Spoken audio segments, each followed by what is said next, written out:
بسم اللہ الرحمن الرحیم۔ السلام علیکم ورحمۃ اللہ وبرکاتہ۔ واقعہ دشمن پر قابو پانے کے بعد غصہ آنا۔ ایک جنگ میں کہا جاتا ہے کہ جنگ خندق یا جنگ خیبر میں حضرت علی علیہ السلام ایک یہودی پہلوان مرحب یا عمرو بن عبدود سے لڑ رہے تھے۔ دونوں کے درمیان سخت جنگ ہوئی۔ آخر کار حضرت علی نے اس دشمن کو زمین پر گرا لیا اور اس کے سینے پر سوار ہو گئے تاکہ اسے ختم کر دے۔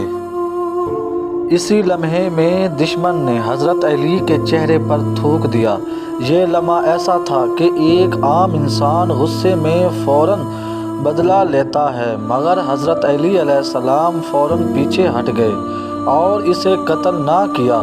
وہ شخص حیران ہو گیا اور پوچھا، اے علی، تم نے مجھے کیوں چھوڑ دیا؟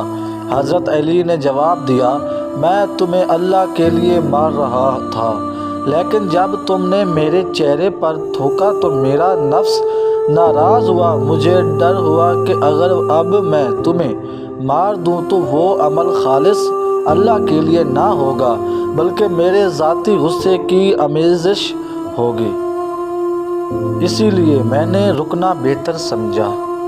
سبق: یہ واقعہ ہمیں سکھاتا ہے کہ حضرت علی کا غصہ صرف اللہ کے لیے ہوتا تھا، نہ کہ ذاتی انا یا بدلے کے لیے۔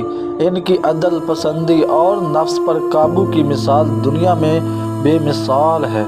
اللہم صلی علی محمد و آل محمد۔